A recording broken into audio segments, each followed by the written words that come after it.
Hi, welcome to Earn Money Online with AdSense. I'm glad you've joined me for this course. It's a lot of fun to teach, as I said in the promo video, because it's gratifying. You'll be able to do it. You'll be able to follow these steps. They're not that difficult. And you'll be able to start making money from your website using AdSense. So let me start simply by saying what AdSense is. AdSense is a service that services companies who want to advertise online. And it's very straightforward. Say a company like Ford Motor Company wants to advertise a new model of car. They create an ad and they use the service called AdWords. AdWords is used for the company who wants to place an ad to attract traffic to their website. And AdSense is the Google service that allows publishers of informational websites and other kinds of websites to display those ads on their site and then get paid. So a company like Ford who wants to advertise a new car would create an ad, either a text ad or a visual ad with a creative image and some text around it, and then they would pay Google a certain amount per click or a certain amount per 1,000 impressions, 1,000 views of that ad, and then Google will place that ad on a website. And we'll talk a little bit more later about what criteria it uses to place the ad. But there's actually a very complex system in the background that manages all of the places where ads can be placed on millions of websites in the Google AdSense display network, with the many tens of thousands of advertisers who would like to buy ad space on those websites. There's a complex system behind the scenes, and Google is always optimizing that system in order to drive the most revenue for itself, because in that transaction where Ford Motor Company pays, say, $1.50 for a click on a car ad, Google pays approximately 65% of that $1.50 click to the publisher of that ad on a website. So that's kind of the basic overview of how the ad network works. Again, AdWords is used on the advertiser side, the commercial company who wants to get their brand known or their products advertised, and then AdSense is the program that's used on the publisher side, meaning websites who want to display ads and set aside little spaces on their site for displaying ads and thereby making money from Google. So that's kind of the basics. Now, of course, there are hundreds and hundreds of ad networks, and Google AdSense just happens to be the most popular, and it's the most popular primarily for one reason, but there are others. But the one reason is that the Google search engine, of course, is the most popular search engine in the world, and so these advertisers like Ford are not only wanting their ads to appear on websites like our websites, our WordPress websites, but Ford also wants their ads to appear on the Google search panel itself. So because Google has the most traffic by far to their search panel of any other company, it just makes sense that more companies want to sign up with them for advertising to be part of Google search and to have the opportunity to have their ads displayed on Google search. And at the same time, as they sign up using AdWords to get their ads on Google search, then those same ads they also can place on websites like yours and mine, because that way not only they get exposure to people searching for search terms and seeing an ad potentially, but they also get exposure to all of the millions of websites around the internet that use AdSense as well. So that's a little bit about what ad networks are. Like some of the competitors are Bing, MediaNet. There are other ones like Trouble Fusion and Buy Sell Ads and just all kinds of companies. When you get your website set up, chances are very high that you'll be solicited by different people to display ads on your site. The only thing is, usually Google AdSense performs better than those other ads. Now, there are other ways to make money with sites, as I've mentioned before, and I will be developing future courses on different revenue sources for websites. And some of those sources may be a better fit for your site, depending on what niche you're in or what your strategy is ultimately. But just if you're generally in information and you have articles and content for your readers to read, and you're not trying to sell a physical product necessarily, or you don't have an affiliate strategy, or you're not trying to generate leads, or some of those other specific strategies, then really you're in a good place with AdSense. AdSense is an excellent generator. Now, later on we'll talk also about native ads. That's another category of non-AdSense ads that can be used to supplement AdSense and increase your revenue anywhere from like 20% to sometimes 60 or 70%. But we'll talk about those in a different course.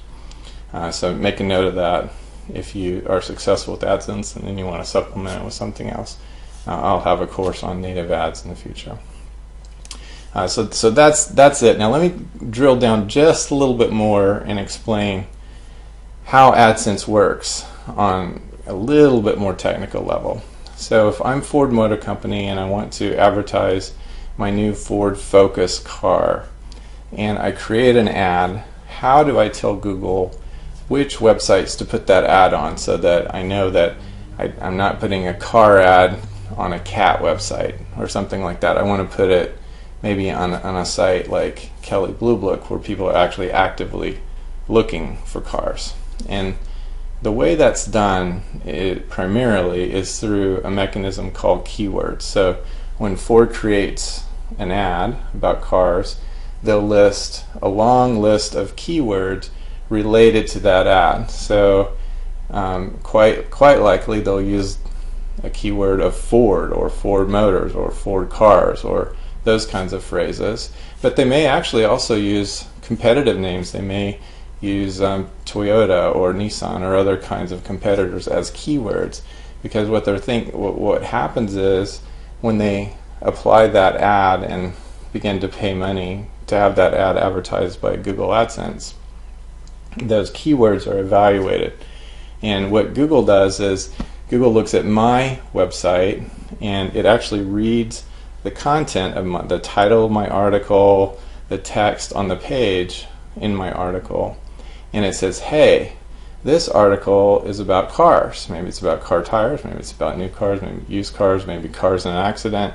But Google has a very, very intelligent algorithm that can understand the text of my article, and it can find the keywords that Ford Motor Company is saying, hey, when you find these keywords on a website page, then please, I want the opportunity for my ad to appear on that page.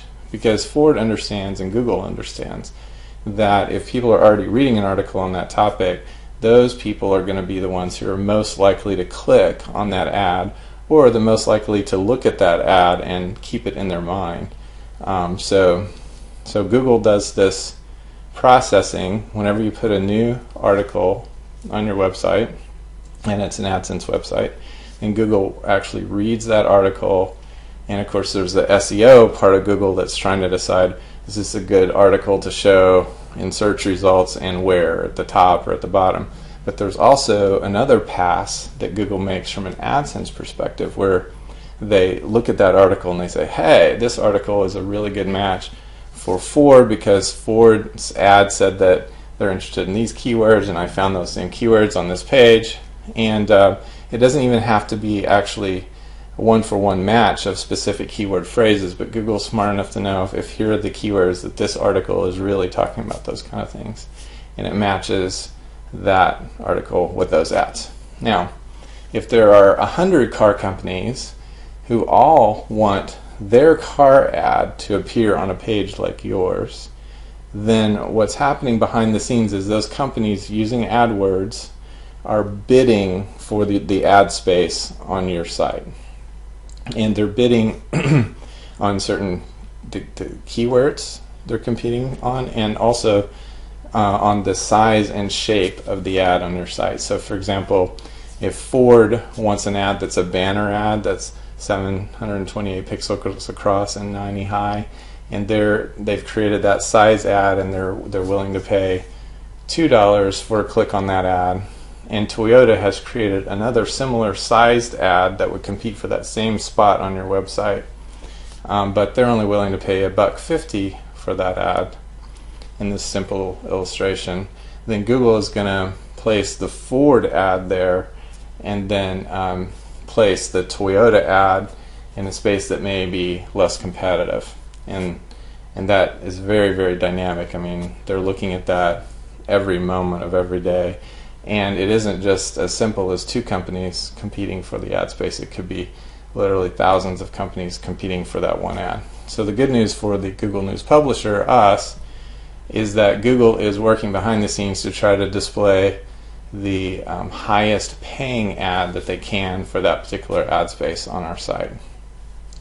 And later on in the course you'll learn a lot more about this, but essentially that means that if you have pages that are about something that isn't really related to a product, like some political page where there is no real commercial product related to your political news, for example, then you're less likely to get those kinds of high-paying ads that might be, like if you contrast a political page with a page that's maybe talking about Apple iPhones, then clearly the companies selling the iPhones and more importantly selling telephone plans that could be worth $2,000 over 2 years or something like that are going to want to advertise on your page, on the Apple iPhone article page, and not on the Osama bin Laden page or something like that.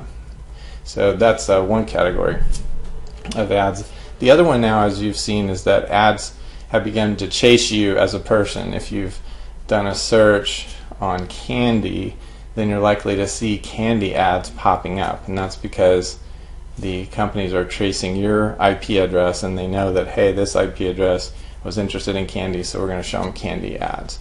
Those are called interest-based ads, and on the advertiser side, that's called retargeting. So they're targeting you specifically again and again. They're retargeting you for that product that they think that you're interested in based on your search. And interest-based ads are not dependent on the kind of text in the articles on your page, because they're dependent on what you've searched for and what Google believes that you're interested in based on your history. So the good news about interest-based ads is that even if you have a site that has a topic area that isn't very commercial, where there may not be a lot of high-priced product ads appearing, you're still going to get nice interest-based ads and get the payments from those ads. In my websites today, I'm running about 35% of my ads end up being interest-based ads, and the other 65 are contextual ads, which means that they are ads related to the content and the text and the title and the topic of my articles. So 65% are related to the content, 35% are related to interest-based. I do not, as a publisher, get to choose what percentage is interest-based, what percentage is contextual. Google chooses on my behalf, and they do that in an intelligent way. They do it based on the ad inventory. How many interest-based ads do they have for this particular user, and how many ads they have for the kind of article that you've written on your site. And they do it in such a way that the revenue is optimized. So that's just kind of a brief look into an incredibly complex system. Fortunately for the publisher, for us, all that complexity we never even have to think about. All we have to do, and I'll show you how to do it in future modules, is just carve out where in the website we want ads to appear, what shape, what size, what colors, and some other attributes of those ad spaces, and we put them on our website, and Google does the hard part. See you in the next module.